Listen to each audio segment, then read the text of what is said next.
Good morning, good afternoon, good evening, wherever you happen to be in the globe.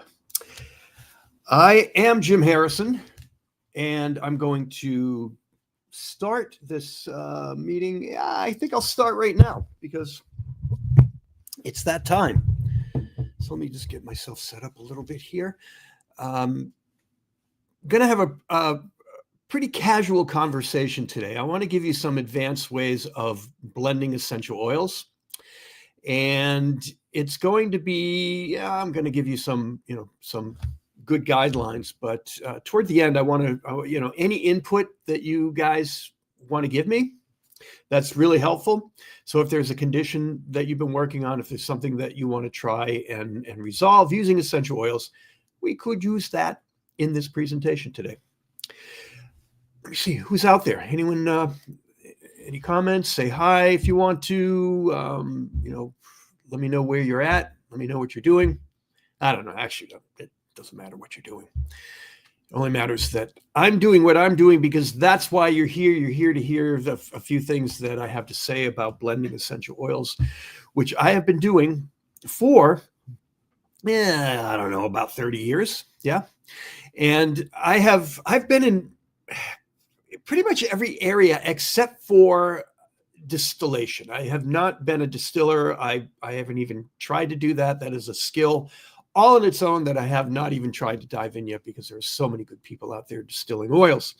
But what I have done is mainly I've been an educator. I taught at Bastyr University, Medical University, for about 16 years.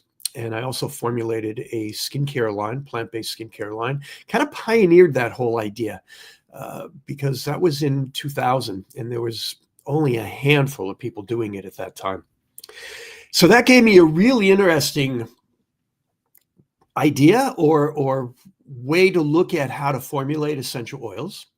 Two things there. It's about doing it for skincare and formulating so that it, smells good and it works effectively.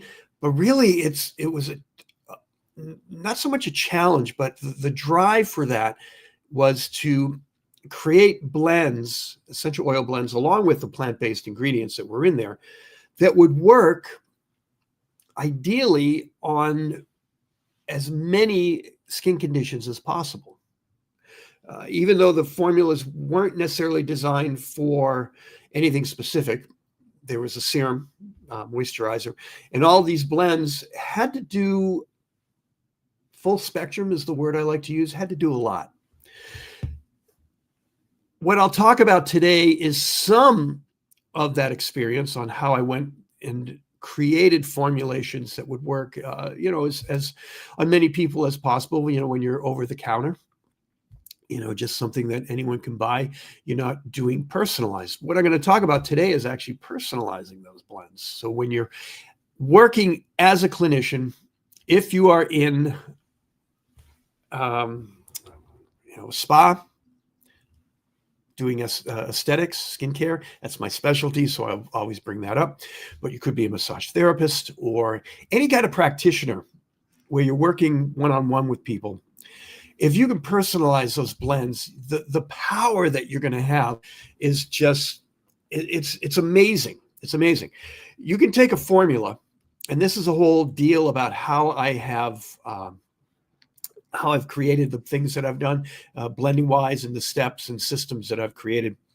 It's all about, you're working on one-on-one, but when you have access, which when you start out as an aromatherapist, this is kind of the way it works. It's the way I worked.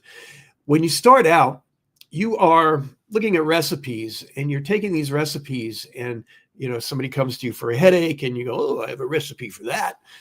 And you pull your recipe out and you go ahead and put that recipe together, but it didn't work for the person's headache. And you're wondering, do these essential oils really work? I don't know. Let me try another recipe and see if that works. And yeah, well, it works. Okay, so essential oils do work. But then you try it again and then, oops, nope, didn't work again.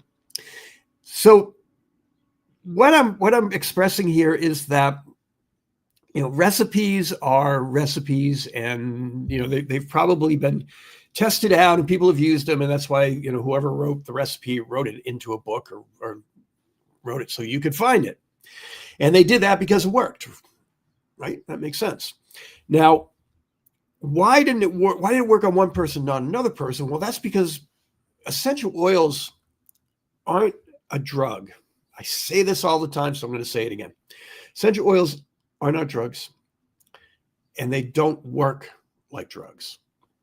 So instead of working on a symptom, like I mentioned, headache, I go to a recipe, I want the recipe to work on a symptom. You need to be working on the person with the symptom. That's what personalization is all about. That's what I'm going to do here. And I might as well get started. Let me get rid of a couple of things here. Hi, Patricia, Mara in Greece. Hi, from Greece. I'd love to come over there. Actually, my friends are in Greece. I should send them over and say hi. Anyway, Sophia. Oh, hi. So, hi, you guys. Hi, everyone out there. Again, if you have something that you want to, some condition specifically that you want to address, I'll try and get that in at the end, because I'm going to give you the information. Then I'm going to actually show you how to use that information, which always makes sense. If you have information, you always want to be able to use it. That, by the way, I didn't have to do my self-promotion here. That's my email address. Please contact me for anything. I don't care. Just say hi if you want to. But that's the email address to you'll find me there. JimHarrison.com is actually my website. If you're on YouTube, press buttons, all the things that are really good for YouTubing. And if you're here on LinkedIn, please also, do a like, do a share. This is recorded, so you'll have access to this even after I finish. It will be up on my LinkedIn site and on my YouTube site forever and ever. Amen, as they say. Let me get rid of this guy, because now what I want to do is I want to get to my presentation, and I want that to be my whole screen. I don't want you to see anything but the presentation, okay? All right, so here we go. What we're doing today is how to choose and apply essential oils. Application isn't always part of, when people say, well, what essential oils do you select for this or that? Important question, and most important is, what essential oils are you using? But remember, the application is also part of the therapy, so how you are applying it. Now, I did mention, if you're in wellness industry, spa therapist, massage, aesthetics, if you're doing TCM, if you're in Ayurveda, all of these have systems for application. So many times your application will be based on your professional or clinical work, right? But application is very important when it comes to how, the personalization, I should say. So I'm going to give you what I'm calling an advanced holistic method. I'm not doing anything new here. I keep saying that as well. What I've done is I've taken all the information I've gathered over the years, and I've put it into systems to help us understand how essential oils work, why they work, what is their therapeutic function. Okay, so I'm going to go through all these steps and show you how this all works. I don't know if you guys can hear noises. I live in the city, so oftentimes there's stuff going on outside my window that creates buzzing and whatever that noise is that I'm hearing. I hope you don't hear it. I try to get my microphone to cut all that stuff out. Anyway, this is the key thing right here, is my 8-step system. How did I develop an 8-step system? I do speak English. I'll try and make it work for me during this presentation. In my courses that I taught at the university, in many ways, I actually created a lot of what I'm going to be talking about today during these classes, because not only do I have to teach you what essential oils are, their chemistry, the compounds, the properties, and where they come from and how to understand them, but when I teach you how to use them and then how to blend them, this is very important on how you're selecting and then how you're using them. The 8-step system is what I ended up having as I was developing and teaching and explaining. And here is my 8-step system that I'm going to show you in a second here. But this is a blending method. And what I did it for was so it could be accurate, effective, and this is very important, whole person essential oil therapy. The word holistic and these other words are what I'm talking about. Holistic is so vague, though. We could have a discussion about that. I usually, bring it up a lot in my talks, but holistic tends to be a very vague concept. And so part of what I'm going to talk about today is a more specific holistic system that's part of this 8-step system. So the 8 steps are, you need to know where you're going. It's your GPS, right? You need to know where you're going. If you decide to take a trip and you have no destination, well, you're going to end up wherever you end up. You can do that with essential oils. So that can actually be one of your goals. You can decide that I just want to see what's going to happen. That's a goal, right? You can still go through these steps because if you want to see something happen, it's a good idea to know what you're looking for as far as what does something happen mean. So that can actually be a goal. But let's be more specific and let's talk about specific goals. Now, the end result, that's what we're talking about here. What do you want as an end result? What's your goal? What's your therapeutic purpose? All of these things can go into this step 1. What I don't have here is the potential causes of whatever you're trying to resolve. So now I'm using the word resolve because if you're doing a treatment, you're trying to relieve something, you're trying to resolve a condition, you're trying to correct something, right? And when you're doing that, you actually need to know why, what, how, all of the questions that go into, here's the symptom. I'm going to use atopic dermatitis as an example today because it's also very vague. It's an umbrella term, which could refer to many, many, many different conditions. And when we look at atopic dermatitis, well, relieving atopic dermatitis would be the goal. But why is there atopic dermatitis? You need to know as many of the causes, potential causes to what you're trying to resolve in order to resolve what you're trying to resolve. So this is what I said about you're not trying to correct symptoms. Well, you are trying to correct symptoms, but it's not about the symptom. It's about the person with the symptom. So you can relieve symptoms with essential oils. That's what the recipes are good for. It'll tell you how to relieve certain symptoms. But one of the reasons why it doesn't always work is because you don't always know the underlying causes. So if you're not correcting the thing that's actually causing atopic dermatitis, then it's going to be really difficult to relieve the atopic dermatitis. You can relieve the inflammation, you can reduce the redness, all temporarily, but if you don't correct the why, then you're really not going to get to where you're trying to go to with a really functioning, holistic, therapeutic essential oil system. So the goal and all the potential causes. Now, what you need to do in step 2 is, what do I need for properties?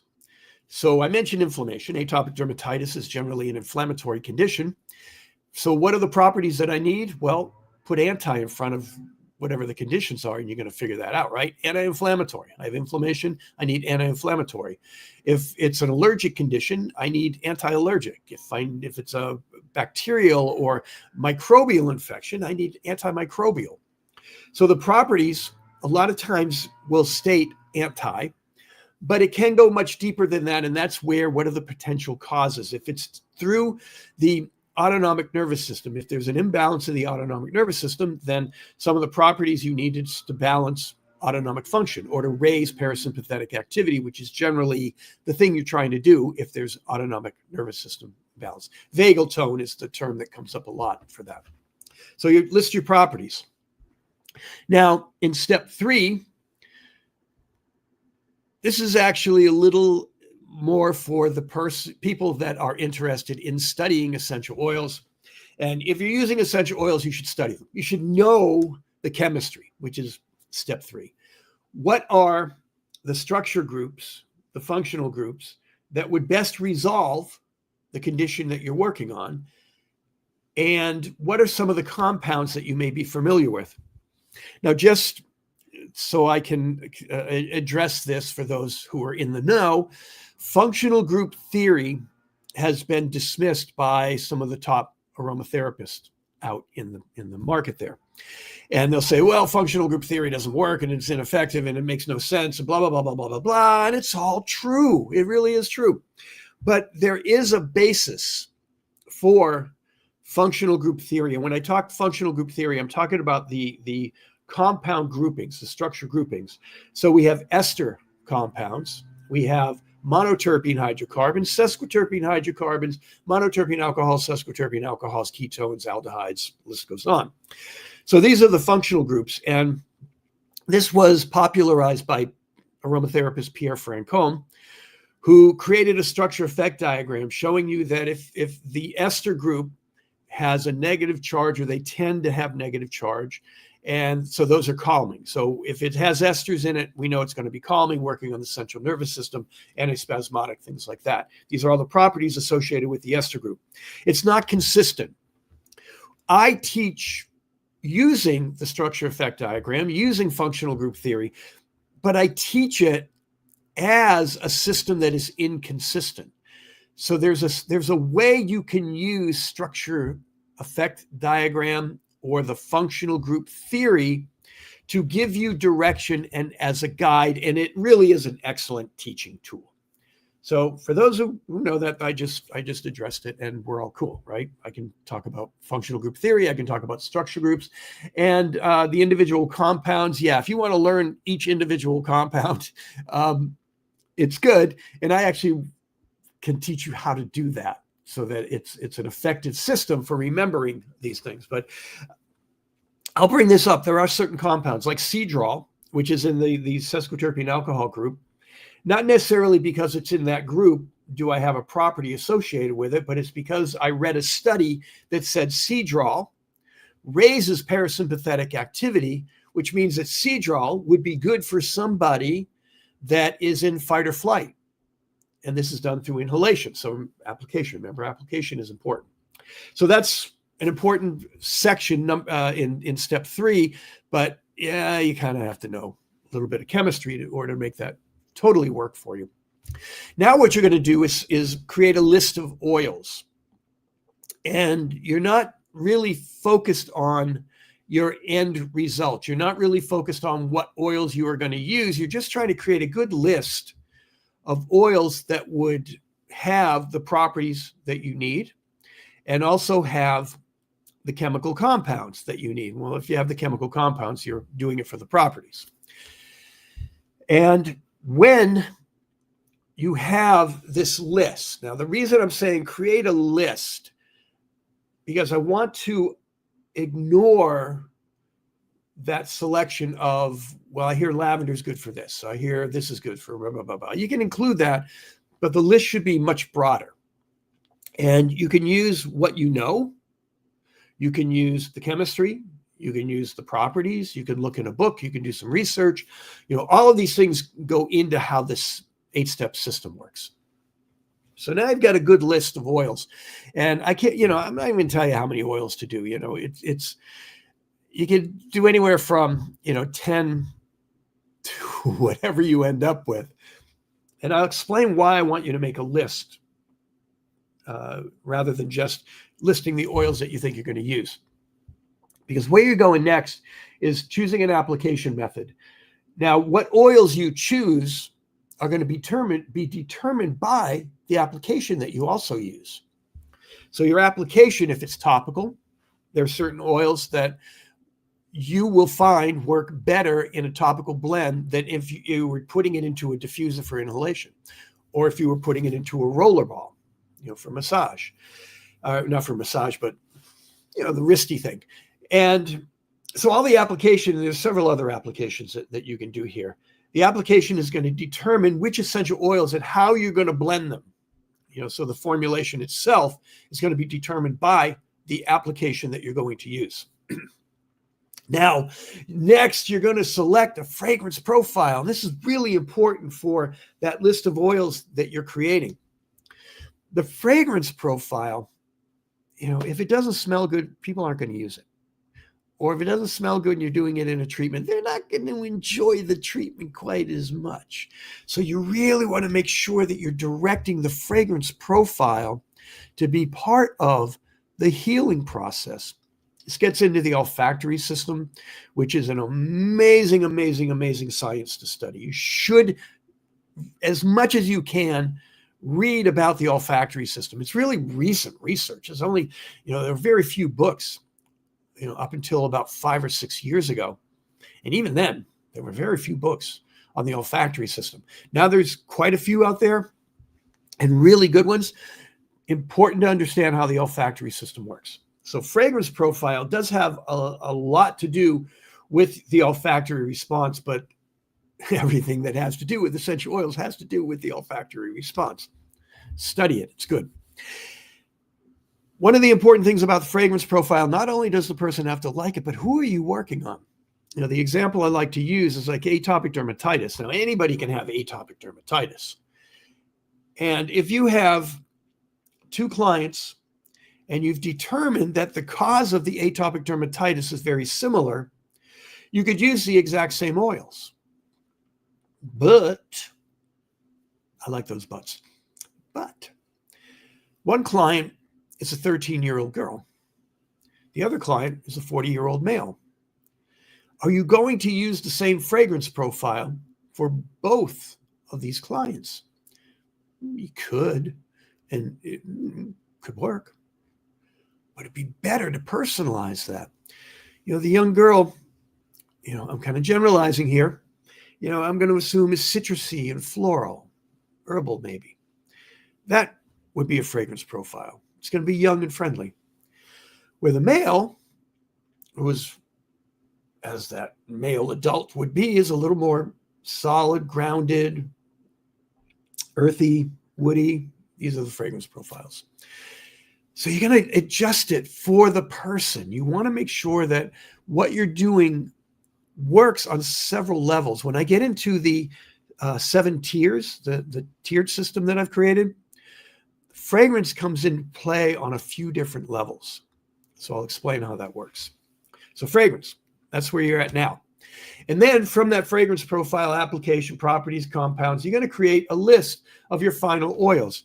Now, when I do my courses, I generally say, well, 5 oils is really the maximum that you need to do. You can do it with 1 oil. If you use rose, you've already got everything in there. You don't need to use any other oil. It's going to be pricey, but you don't need any other oil. Rose has got it all, right? So there are some oils that work as a single oil that delivers what I'm calling full spectrum activity. It's crazy. It's good. Now, the final oils, let's say we're 5 oils. The reason I say 5 is unless you are really experienced, it's difficult to blend more than 5 oils to get a good fragrance profile. Perfumery, you can really, I don't know what the maximum I've ever done was, but it's probably in the 40 oil range when I created a formula. It gets a little busy. It can be done though. So 5 oils, great. Choose 5 oils out of that list you made, fragrance profile, application, all of those reasons, chemistry, properties, etc. Now what you're going to do is your appropriate dilution. Now this can vary even with the application. So if it's a diffuser, it's 100%. You're not putting it into any carrier. If you're creating a serum, a facial serum, 1.5% is the maximum that I'll use. Now, if it's in treatment and the client is not taking that same treatment home, you can do 2%, even 3%, which is completely unnecessary, 3%. But you can do it if you really need to. Now, facial care, 1.5%. If it's massage, this can vary a lot because it depends on pain, inflammation, other factors, but generally around 2 to 3% is plenty for topical use in a massage. You do not need to use a lot of essential oils. People will say it's, undiluted, it's risky and it's not safe. Well, that's a bit extreme, which there's a lot of extreme cautions out there when it comes to essential oils. If you don't know how to use essential oils, follow the cautions, but most of them are if you use undiluted essential oil and just pour it on somebody's back, if you don't have any of the irritant oils in there, nothing bad is going to happen. You know what's really bad about that? Here's the main caution that I will give you when it comes to using essential oils, undiluted, internally as well. The biggest reason I will tell you not to use undiluted essential oils is because it's a waste of essential oil. You're using way more oil than is ever necessary. These are very, very, very concentrated. You just don't need that much. And if you're spending a lot of money on your oils, that should help you to direct that you don't want to waste them, okay? And then there's also just the sustainability. Sustainability is an important factor when it comes to essential oils. And so have some respect for your oils. Do not use them undiluted because it's a waste. There are times when you'll do that. If I have a little bug bite or an itch or something, I'll just, a little lavender or helichrysum or whatever, and I will rub it on directly, but I'm not pouring it on. I'm just getting as little as I possibly can. And that's for convenience. It's not because it's better. It's not because it's going to work more effectively. It's just that I don't want to spend time blending a little bit of oil just to put it on a little bug bite or a cut or a wound or anything like that. So your dilution, it should be according to what your needs are. So 1.5% for facial care, 2 to 3% for body, for massage. Diffuser is 100%. And then all the variations that go into all the other applications, which there aren't really too many others. There's topical and there's diffusing. Unless you're getting into medical work and you're doing internal, which, I could do a class on that. Everyone freaks out about medicinal, but, suppositories and capsules, I think are extremely good ways to use essential oils. Not always the best because, internal application is not necessarily better. The oils go through the liver and they're broken down before they get into the body. Suppositories are the way to go if you want to get oils directly into the system. But you need to know what you're doing if you're going to be doing them internal like that. It's not a severe safety issue, but you just need to know what you're doing. So that's dilution. Number 8 is, why do I have this listed as number 8? Because it's so important. You're just going to hate it when you have a formula that gets away from you. If you just randomly kind of doing a blend and you don't write it down and you hand it to somebody and it turns out to be one of the best blends you've ever made, you can't repeat it because you didn't write it down. So step 8, very important, write it down. Okay? Very important. Okay, so personalizing here. Let me just bring this up a little closer for you here. So effective aromatherapy requires matching the oils to individual needs and lifestyle, not just the symptoms. This is a personalized approach, maximizes therapeutic benefits, ensuring a holistic experience that aligns with the user's unique circumstances. Yes, yes, yes. Personalizing is a powerful therapeutic tool. Like I said at the beginning, the recipes can work, but the recipe doesn't always address the underlying issues. And that's what you're looking for when you're doing personalization. You're trying to get to the underlying issues. Now, how do you get to the underlying issues? Well, let's discuss that. So we're looking at, like I said, I wanted to talk about, or I would use that example, atopic dermatitis, which is an umbrella term. That could include things like eczema, which is, in a way, it's its own umbrella term, allergic sensitivity, or just general sensitivity, which can be an allergic reaction, Environmental sensitivities, if there's an environment that you're in, a work environment or something like that, that can cause atopic dermatitis, which is inflammation of the skin, and it can have the redness. So these are some of the things. I don't have dry condition here because there's also a drier atopic dermatitis. Okay, so this is the one that tends to have a little bit of moisture and oozing that can go along with it. So itching is definitely one of the things that can happen. Pruritus is a technical term for that. So itching, you want to relieve the itching. Okay, this is an important thing to relieve. So when you're talking about your goals, you're trying to relieve atopic dermatitis, but itching is one of those things that you're trying to relieve, right? So when you're talking about chemistry and the properties that you need, you want to have those that are anti-itch. Now, there's redness and inflammation. So again, I mentioned this earlier, anti-inflammatory you want to have in there. Now, there could be broken or cracked skin. This means you have a compromised lipid barrier. You can influence, in a way, mimic lipid barrier with essential oils. It has to be those more dense resiny oils, like vetiver is a good example of that, or myrrh. But when you're talking about lipid barrier, that really gets into the blend, the carrier oils that you're using, which are also therapeutic. Rosehip seed oil is ideal.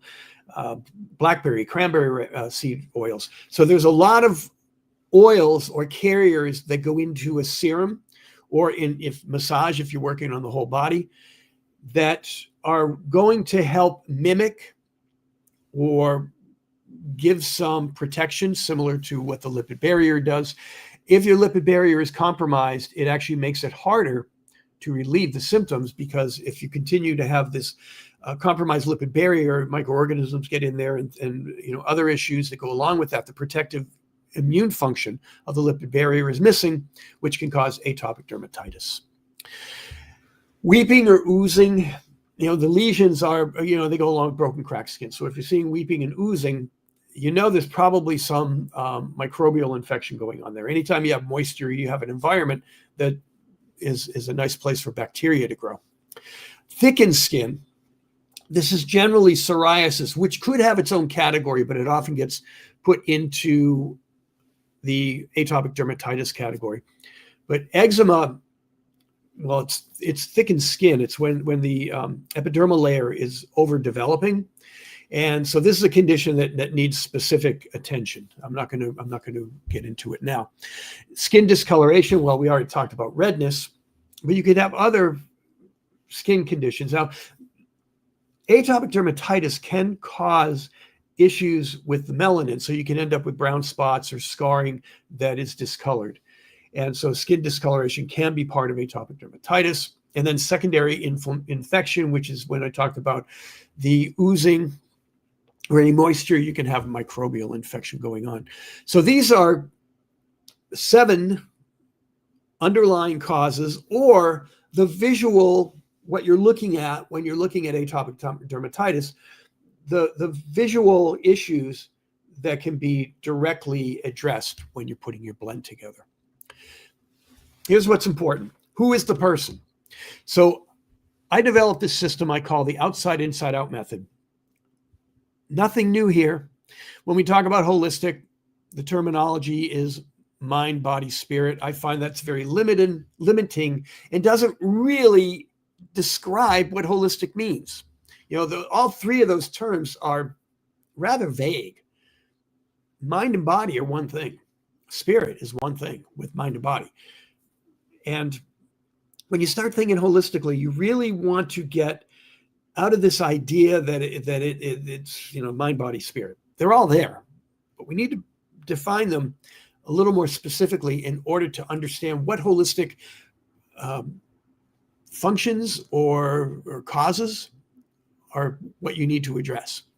So the outside, inside out method, which I named based on what we see in the beauty industry called beauty inside out, which I also find very limiting. Accurate, but limiting.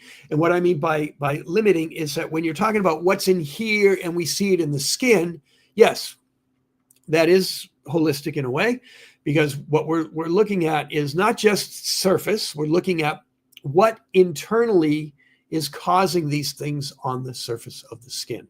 How do you figure that out? Well, you have to do a pretty intensive consultation, intake, if you want to call it that. Here's what outside, inside out means. The reason I start with the word outside is you want to look at all the things that would influence this person. What's the environment they live in? Is it nature? Is it industrial? Is it farms? Is it the city? I mean, all of these things influence who the person is. Everybody's different. And this is where we go from outside. So, I can keep going with what outside means. Relationships, partners and family and work, relationships, right? Everything matters. Everything that the person is dealing with on the outside. So if you're talking about food, which is inside out, you're eating bad food and your skin looks bad. Well, you're eating good food and your skin still has issues. Why? Well, where's that food coming from? You're eating healthy foods, the rainbow diet and nice balance and all the nutrients. But what's the quality of that food? Where are you getting it? Is it sitting on a shelf for who knows how many days? Goes from one country to a plane or a truck or a bus or whatever and ends up in the grocery store. How long has that food been around before you're getting to it? There's a certain breakdown of the nutrients. Is the food organic? If you're seeing issues on the skin and the person is not eating an organic diet and there's pesticide residue in that food, those pesticide residues could have endocrine disruptors. You need to know this. So I'm talking about outside, all these influences, but it's not only what's outside. Once that person ingests these things, including emotionally, okay, so relationships and everything that I talked about, or EMFs coming from, towers that might be nearby. So all these issues environmentally, how is the person internalizing that information? So as an example, two people, same skin condition, same workplace, same boss. One person, the boss is irritating and the person just, no big deal, flies right over their head. They don't deal with the irritating elements of that boss. They're fine. Another person, same boss, but the way they internalize that irritating nature of that boss is it causes stress, is it causes fight or flight. Every time the boss walks in the room, they go into a fight or flight response. That could cause a skin condition, right? So we need to look at the environment. And then we need to look at, most importantly, how that person internalizes their environment. That internalization is what's missing from Beauty Inside Out. Because we're only looking at, internalizing it, but we need to understand what the information is that they're internalizing in order to understand how it's exposing itself on the outside. Now, the exposure is not only skin condition. The exposure is, what we're seeing outside could be anger, could be stress, could be many things that a person is taking that outside, internalizing it, and they're taking that information and putting it out. That's what the outside or the out part of this outside, inside out is. Very, very cool system. Helps you personalize so much more holistically. That's the word I want to use. Okay, so let's just say we went through the steps. We had the atopic dermatitis. We looked visually what we could see and determine where some of the conditions we want to address, to relieve symptoms of atopic dermatitis. And now we're going to go a little deeper. Let's just say we went into a little more of our outside, inside out methodology. And your client says, well, my sister has it. My mother's had issues like this. So we can say, yeah, okay, there's a genetic predisposition, but I'm not totally sold on that. I think genetics gives us a guide on what we need to pay attention to and how to keep the body in balance so that these genes don't express the thing that we think it's going to express, in this case, atopic dermatitis. We can look at the skin condition and determine whether there's an impaired barrier function, which, if you're looking at atopic dermatitis, there's definitely impaired skin barrier. You also need to know why. So with every one of these on this list, you could do sub bullet points here. So impaired skin barrier, why? Fight or flight response can compromise the lipid barrier. Some diets can compromise the lipid barrier. Outside exposure, free radical damage can compromise the lipid barrier. So again, this outside, inside out method helps you to determine more specifically underlying causes of these underlying causes. Immune system dysregulation, which we can assume there's an imbalance in the immune system, especially topically, right? Your skin is part of your immune system. So you're seeing a compromised immune system just by looking at atopic dermatitis. Environmental irritants. I addressed that a little bit. You know, if you live near a farm and there's a lot of, or even in some form of industry, there can be a lot of environmental irritants floating around in the air. If you have molds in your home, that can be an environmental irritant. If you have radio towers sitting over your head, like I do right behind me here in Seattle, I'm like right underneath the radio towers. And they're high up though, so they're going way over my head. I'm not affected at all by them.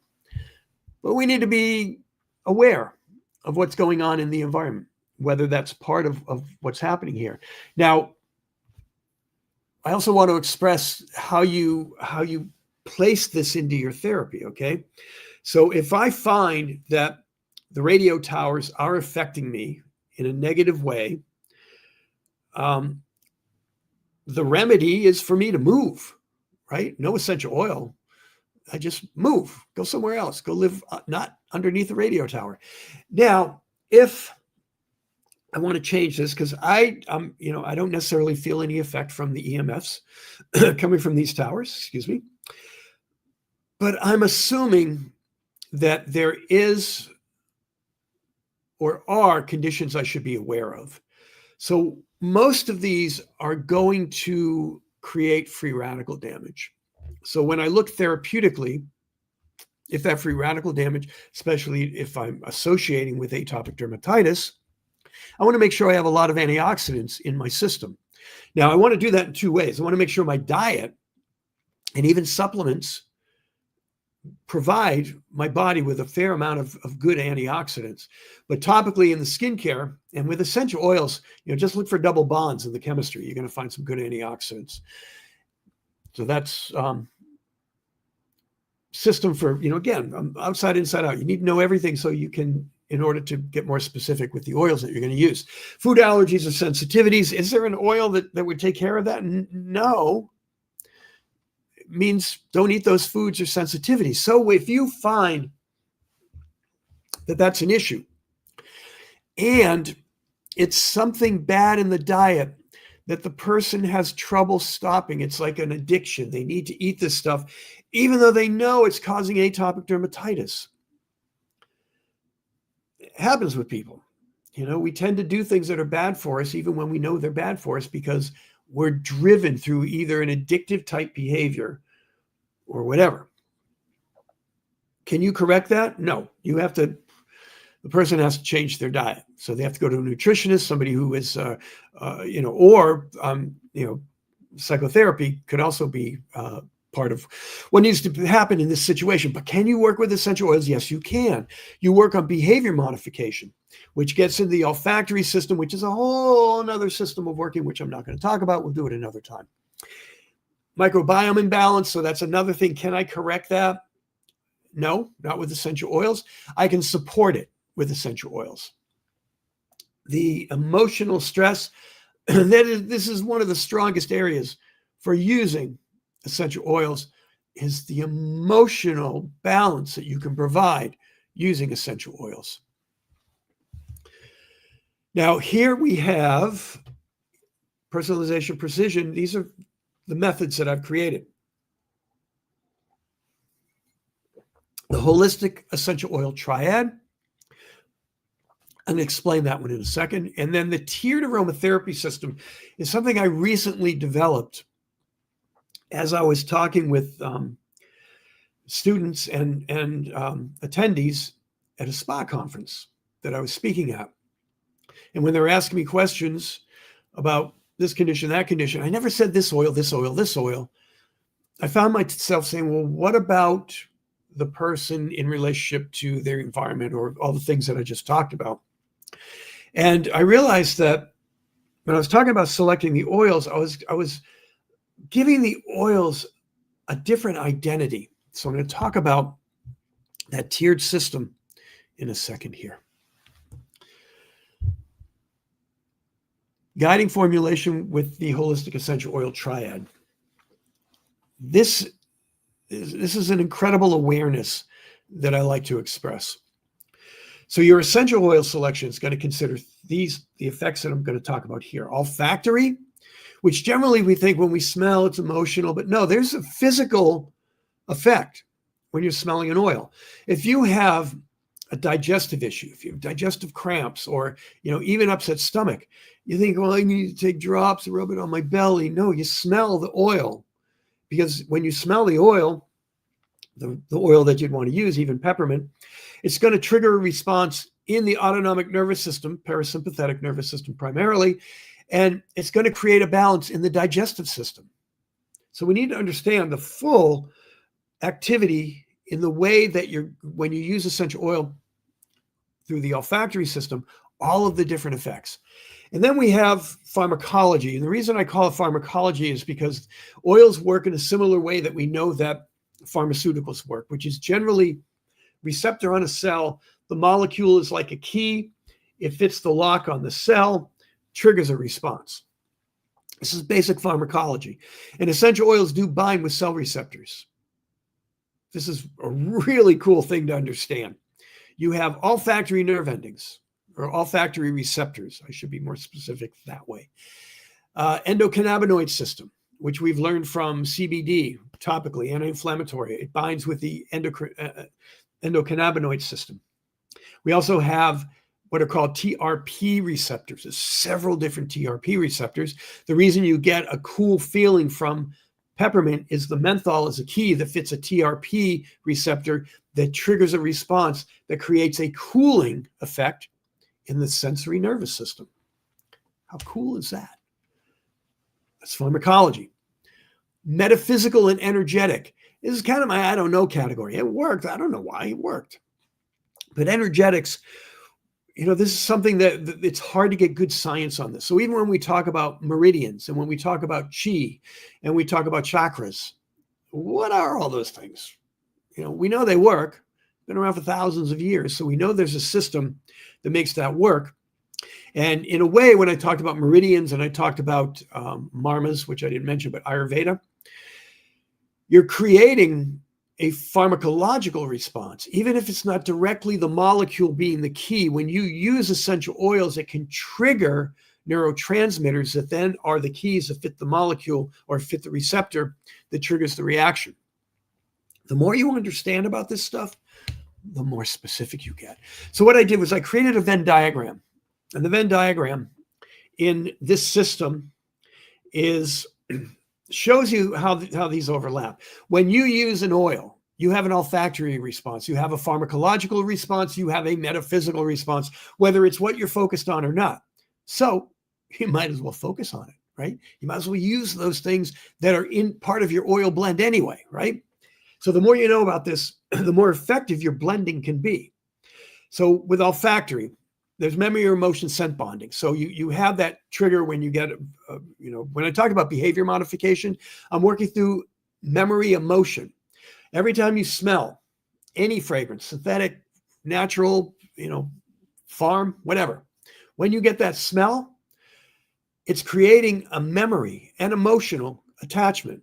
And that's just the protective mechanism of your olfactory system. It's very intense, very involved, and really cool to study, like I've already said. That's part of what's going on. But when you do that, you're also triggering limbic signaling, which creates a physical response. So the olfactory is also a pharmacological response. When you're using an oil, if you're a massage therapist or even esthetician working on the surface layer of atopic dermatitis, you're working with the pharmacology of the essential oils. When you're working with those oils, is smelling. So you have an olfactory response along with the pharmacological response. They overlap. They're happening at the same time, along with the metaphysical. If you know and understand chakras, I did a whole thing on chakras because I said, we're just making it up when we choose oils. There's no science to back it up. There is a logic. And on LinkedIn, I have an article about chakras and essential oils, and I talk about that. But we need to understand some of these factors when we're working energetically with prana, chi, life force, whatever you want to call it, or frequencies. Some therapists think that, or have shown through some experimentation, that there are certain electromagnetic frequencies that come from essential oils, which would make sense because they're molecules that have electromagnetic charge. And so whatever the frequency is, however you determine that, it's part of your work. But there's a pharmacological response, even through the energetic, metaphysical chakra, meridians, whatever. There's a pharmacological response. And of course, there's going to be an olfactory response. When I talk metaphysically, I also include intention. If I tell you it's calming, it's going to be calming. And what I've done is I've created an olfactory verbal cue there. What I've done is I have created the calming effect through my words, not just the therapeutic properties of the oil. This is also very interesting to understand how verbal cues are determine an outcome. As a therapist, you should be using intention and verbal cues. Pay very close attention to the language that you use. This is part of my training. If you'd like me to come out to your spa, your resort, I do a couple of things with this. So I can train your staff and also be a visiting expert. I do storytelling and I work with your clients and your guests. And I'll work with essential oils and explain, how to have fun, how to experience essential oils. And that's what I'm talking about when, for a staff training, I teach you how to create an experience. And part of that is using this Holistic Essential Oil Triad. Now let's look at the tiered system. So what the tiered system is, incorporates 7 distinct yet interconnected pathways that enhance therapeutic outcomes by recognizing complexity of human interaction with essential oils. With the tiered aromatherapy system, I'm talking about an interaction, which in a way I also talk about with the Holistic Essential Oil Triad. Everything really is interaction. But there's a theme that I found goes along with understanding how do I select the right essential oils. So let's look at the 7 tiers that I came up with. I could probably create more, but I think this primarily covers everything that I could think of in my own personal work. This comes from my own work. Everything I do has come from my own experience of 30 years of working with essential oils and also teaching. This is the beauty of my teaching at Bastyr University, which was a medical university. So I was teaching MDs and NDs and naturopaths, which I already said. ND, yes. Chinese traditional medical practitioners, Ayurvedic practitioners. I mean, everybody was in my room. And it wasn't only scientists. I had lay people as well in my classes. So esthetician and massage therapist, those are the professionals along with the medical practitioners. And, I had accountants who wanted to learn about essential oils. So I had to be able to teach to everybody. And what I also got from teaching all these people was their input. What do they want from essential oils? How are they using essential oils? Medical doctor is going to be different than a naturopathic doctor, who's going to be different than, a TCM practitioner and an Ayurvedic practitioner. So all of these systems I developed through my experience in teaching and also application. So olfactory system, which is a scent silent language. We absolutely need to understand this. What does that mean, scent silent language? The olfactory response isn't always obvious. We need to understand it. And it's people's relationship with the scent. This is where you get, I love lavender and this person, I hate lavender. Why? Why do we have different responses? Well, we have different emotion And, well, mainly it's emotional memory that'll trigger a like or dislike. There are other factors that go into that too, but a lot of it is emotional memory. We need to understand this. We need to understand what is the olfactory effect that this is having with this person. I have online, go to my website under classes and courses. There's a course I'm just putting up based on the Tiered Aromatherapy System. I just did it live over the last 2 weeks, and that live course is now recorded. It's online. If you want to learn more about the Tiered Aromatherapy System, go there. Cellular conversations. This is the receptors that I talked about. Every time you put an essential oil on the body, even if it's diffused, there's going to be some communication between the molecules in your skin, which means that those molecules are going to bind with receptors, which are as a communication system. And this gets into what you can call neuroscience, neurodermatology, neuroaromatherapy, whatever you want to call it, neuro-related, but it's what aromatherapy is. It's all related to the nervous system. So the receptors, very much so, related to the nervous system. Cellular conversations. You have to understand this. You have to pay attention to it in order to be incredibly effective and holistic. Nature's deep bond. This is biophilia. If you're not familiar with the term biophilia, it is nature healing. Biophilia was popularized by a biologist, Edward Wilson, and E.O. Wilson. And he refers to biophilia as our genetic desire, our genetic coding to be in nature. Nature is healing. This was proven with forest bathing, a practice popularized in Japan, bringing stressed out people into the forest, and found that lowered suicide rate, promoted a stronger immune system, and lowered stress. Nature heals. Essential oils are nature. It's biophilia. So there is a biophilic communication, and this can get into emotional memory. If somebody has a positive memory with a certain environment, you can work from this tier 3 and choose oils related to that environment, childhood memories, positive environmental factors, or vacation. I love to be on vacation. I'm in the mountains and all these needle trees. So, okay, that person, I'm going to put some spruce and pine or whatever. You can work with biophilia, or you should be working with biophilia when you're putting your blends together. Precision plant chemistry, that's chemical compounds you need to understand. The inner compass is basically you.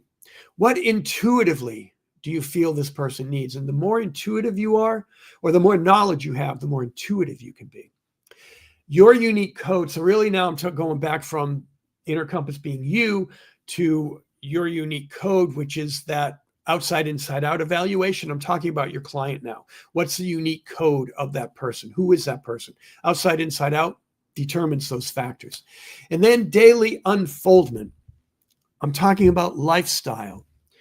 You can create the perfect personalized blends for a client. And it's going to relieve all the conditions related to the atopic dermatitis.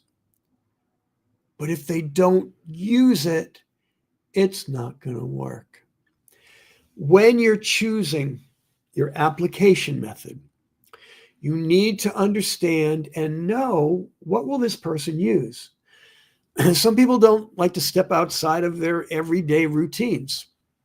So I put a lot of my formulations, even if it's not related to skincare, I'll put it in skincare.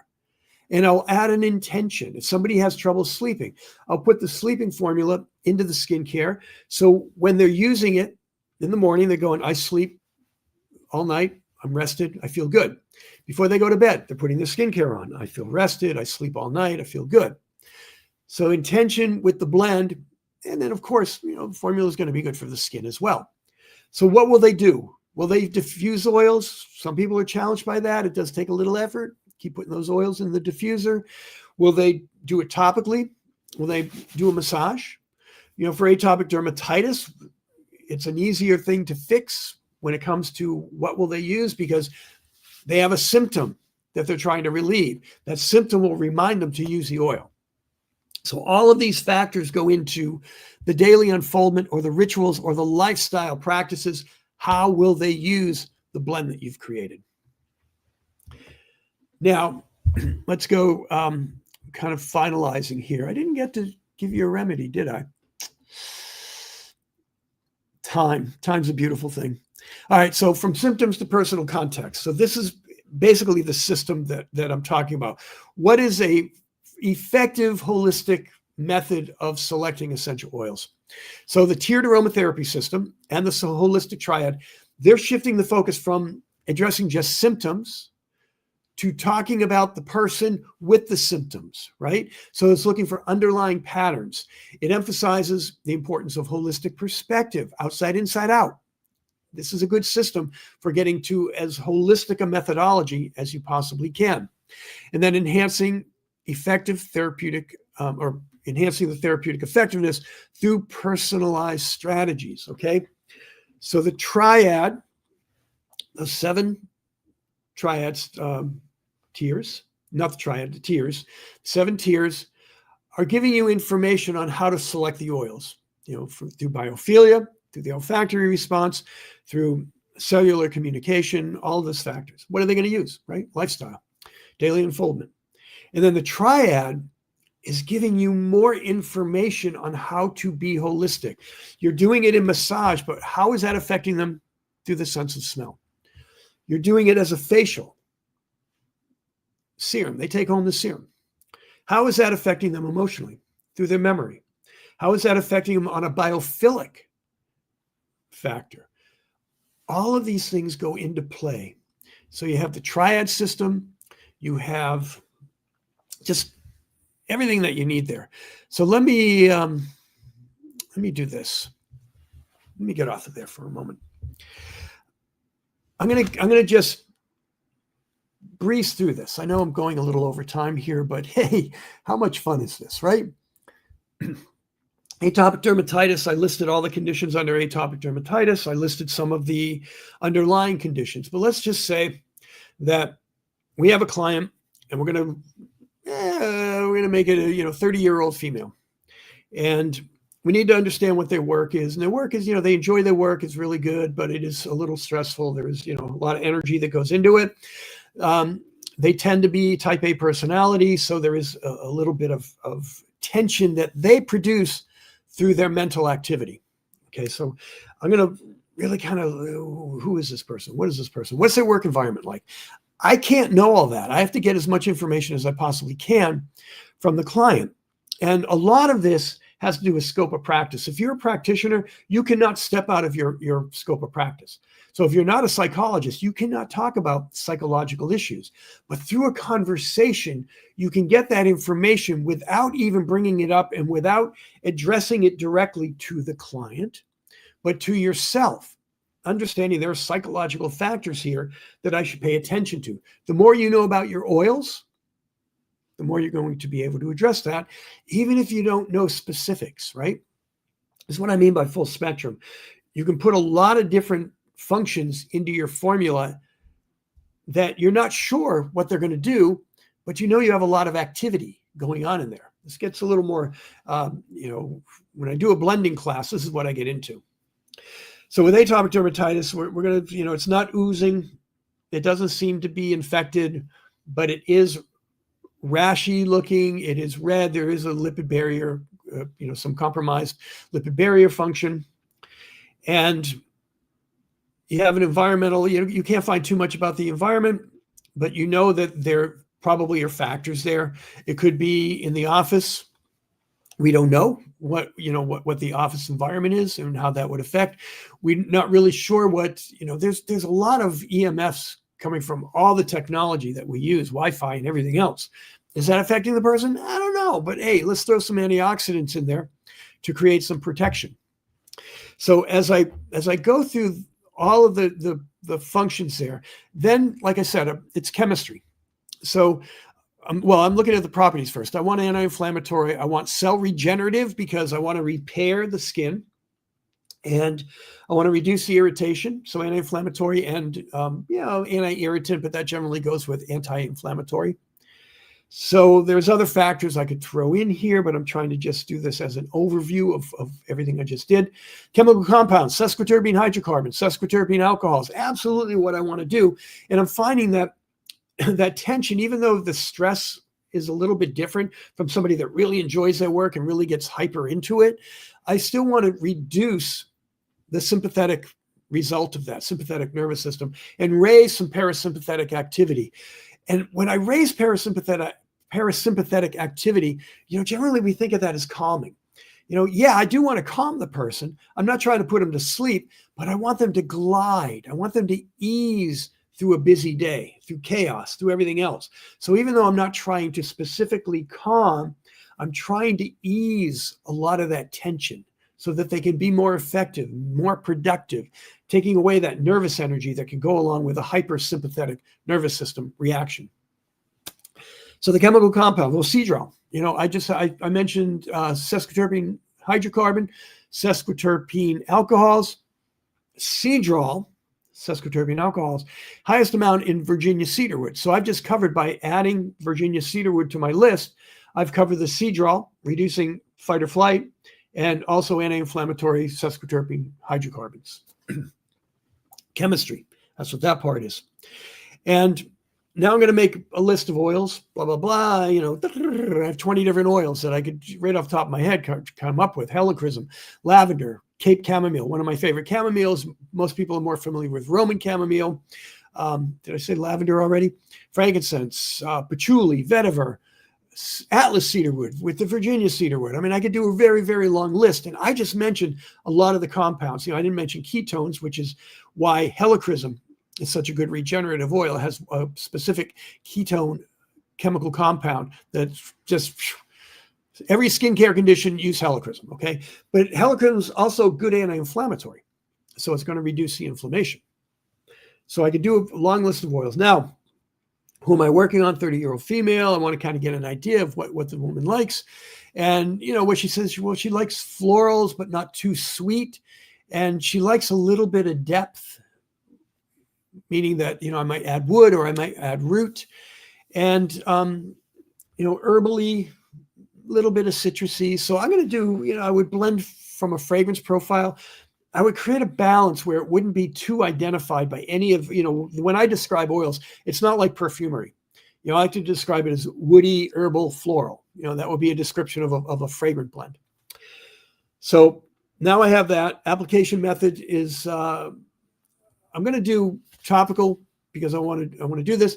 It might be more convenient for her to have a roll-on, where if depending on where her eczema is, she can just roll it on directly to the spot. And so the application there, the fragrance profile, now I choose the oils. And, to do, what did I just say? I said, well, I'm going to do that woody floral, light citrus. 5 oils. Here are 5 oils. And you got to write it down because I'm not. I'm going to do a base oil of Virginia cedarwood. And then I'm also going to do frankincense. There's a reason why I have frankincense in there. I can't describe it because I want to finish this. And then I'm going to do helichrysum. Then I'm going to do Cape chamomile, and then I will top that off with, do I want to do a citrus here? Sure, grapefruit. And I'm mainly doing the grapefruit as fragrance, but a little bit just to create a nice, uplifting, happy, emotional, like I said, I want her to glide through her day, right? And the grapefruit has that uplifting quality. So what did I have there? Virginia cedarwood, Atlas cedarwood. No, I didn't say that. I said frankincense. Virginia cedarwood, frankincense, helichrysum, lavender, Cape chamomile, grapefruit. Now, if I were to blend those, you're going to have to write to me. And if you write to me, you're going to have to do it here where, let me see, where am I going? Let's go to a few of, here's where you want to go. Find me here, okay? That's me all over. I'll give, write to me. I'll give you, I'll pretend I made the formula up and I'll write that down and I'll send it to you if you really want to have it. Other than that, I, can't give you a formula right now because, hey, I need to finish. We're 10 minutes over time. But I am so happy every time I do these things. I just love talking with everybody and seeing what's going on. Wow, look at all the cool people that are here. Maya and Jelena and Patricia and Sophia Weir and Mata. And you guys are cool. Thank you for being here. And any questions, any information that you want to have, please go ahead and write to me. You can DM me on LinkedIn and support me in any way you possibly can, because, hey, that's what this is all about. I'd like to reach more and more and more people. Like, subscribe, DM me, email me, whatever you want to do. I just love to communicate. And I thank you so much for being here. And I will see you on my next webinar.